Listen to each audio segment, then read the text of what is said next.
अब हम 14th keyword देखेंगे स्टूडेंट्स। 14th कीवर्ड है पैथोजन। पैथोजन क्या होते हैं?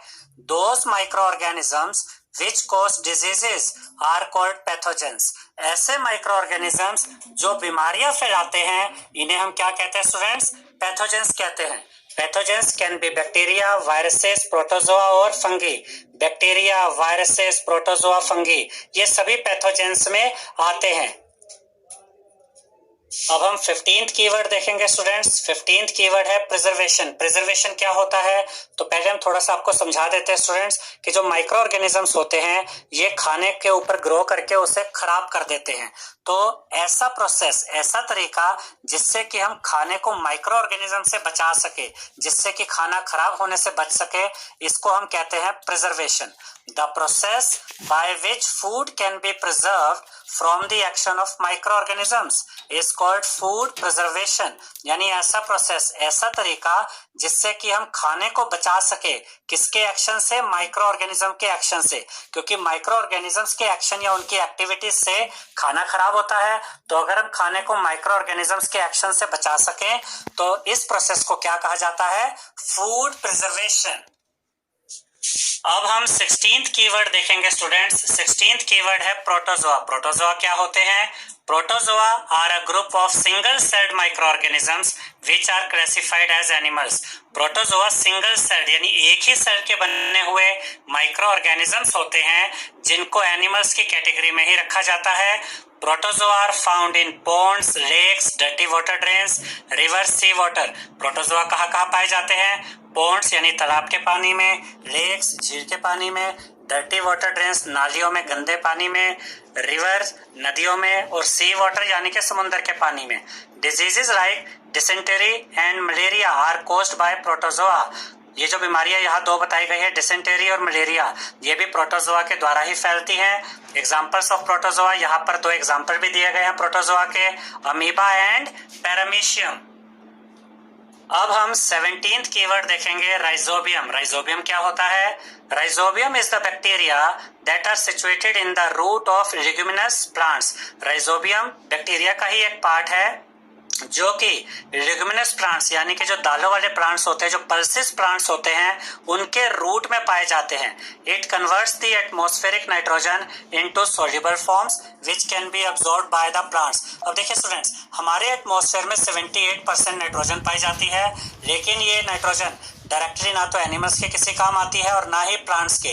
तो जो लेग्यूमिनस प्लांट्स होते हैं, जो दालों वाले प्लांट्स होते हैं, उनके रूट्स में राइजोबियम बैक्टीरिया पाए जाते हैं। ये इस एटमॉस्फेयर में पाई जाने वाली नाइट्रोजन को कन्वर्ट कर देते हैं पानी में सोल्यूबल फॉर्म में, जिसके बाद ये प्लांट्स के द्वारा एब्जॉर्ब कर ली जाती है और प्लांट्स इस नाइट्रोजन का इस्तेमाल करके प्रोटीन बनाते हैं। तो राइजोबियम का मेन काम हमने क्या देखा? ये एटमॉस्फेयर की नाइट्रोजन को कन्वर्ट कर देती है पानी में सोल्यूबल फॉर्म में।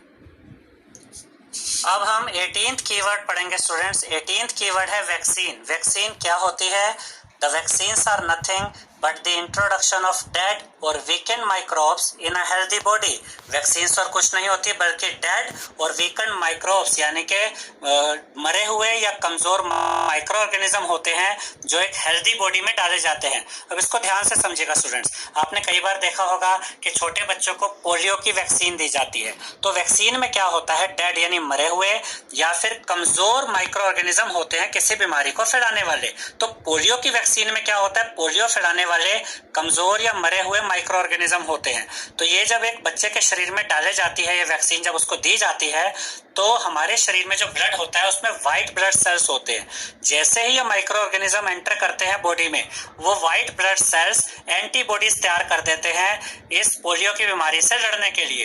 तो ये जो एंटीबॉडीज बनते हैं, इसमें से कुछ एंटीबॉडीज तो इस माइक्रो ऑर्गेनिजम्स को खत्म कर देते हैं और जो बचे हुए एंटीबॉडीज है ये हमारे शरीर में लंबे समय तक बनी रहती हैं कि अगर इन फ्यूचर कभी पोलियो का माइक्रो ऑर्गेनिज्म अटैक करता है शरीर पे, तो ये एंटीबॉडीज उससे लड़ती है और उनको खत्म कर देती है। अब यहाँ पर आपको ये ध्यान रखना है स्टूडेंट्स कि जो वैक्सीन होती है ये बीमारी फैलाने वाले माइक्रो ऑर्गेनिज्म ही होते हैं जो जानबूझकर एक हेल्दी पर्सन के अंदर डाले जाते हैं, लेकिन ये माइक्रो ऑर्गेनिज्म बहुत कमजोर या मरे हुए होते हैं और इनसे हमें फायदा ये होता है कि हमारा शरीर इनसे लड़ने के लिए एंटीबॉडीज तैयार कर लेता है और इनको इजीली खत्म कर देता है क्योंकि ये कमजोर माइक्रो ऑर्गेनिज्म होते हैं। लेकिन ये एंटीबॉडीज हमारे शरीर में लंबे समय तक बनी रहती है। इन फ्यूचर अगर उसी बीमारी से रिलेटेड कोई माइक्रो ऑर्गेनिज्म एंटर करता है तो उससे लड़ने के लिए और अलग अलग बीमारियों के लिए अलग अलग वैक्सीन होती है, क्योंकि अलग अलग माइक्रो ऑर्गेनिज्म से लड़ने के लिए अलग अलग तरह की एंटीबॉडीज तैयार करता है हमारा शरीर।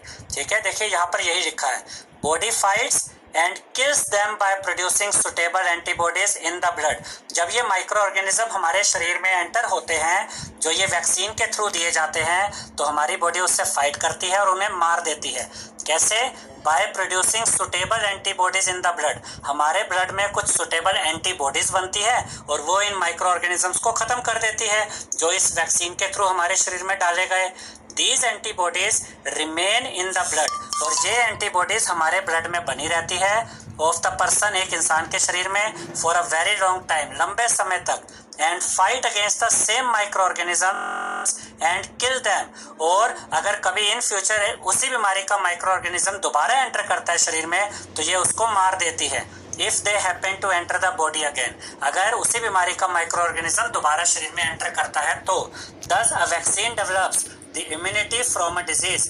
तो हम ये कह सकते हैं कि जो वैक्सीन होती है ये किसी पर्टिकुलर डिजीज से लड़ने के लिए हमारी इम्यूनिटी पावर यानी बीमारी से लड़ने की ताकत को बढ़ा देती है।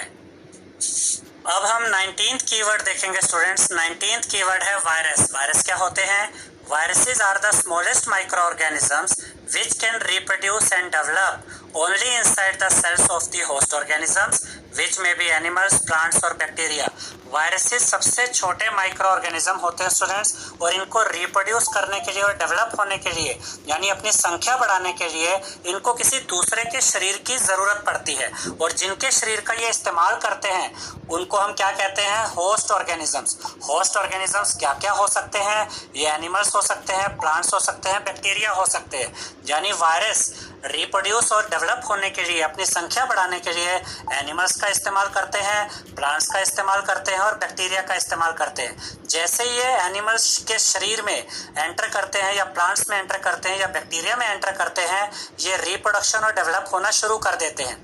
Viruses are the agents of diseases. Viruses बीमारियां फैलाने का भी काम करते हैं। The human diseases such as common cold, influenza यानी कि flu, polio, chicken pox, cough are caused by viruses. यहाँ पर वायरस से होने वाली कुछ बीमारियों के नाम बताए गए हैं जैसे कि कॉमन कोल्ड, इन्फ्लुएंजा यानी कि फ्लू, पोलियो भी वायरस से फैलता है, चिकन पॉक्स भी वायरस से फैलता है, कफ यानी कि खांसी भी वायरस से ही फैलती है। अब हम 20th कीवर्ड देखेंगे स्टूडेंट्स। 20th कीवर्ड है यीस्ट। यीस्ट क्या होता है? Yeast is type of fungi. Yeast fungi का ही एक टाइप है, ये एक प्रकार की फंगी होती है। Yeast is used in the baking industry for making bread. Yeast का इस्तेमाल बेकिंग इंडस्ट्री में किया जाता है ब्रेड बनाने के लिए। Yeast is also used for the production of alcohol. Yeast का इस्तेमाल एल्कोहल बनाने में भी किया जाता है। Yeast is capable of converting sugar into alcohol. Yeast क्या करती है स्टूडेंट्स? यीस्ट शुगर को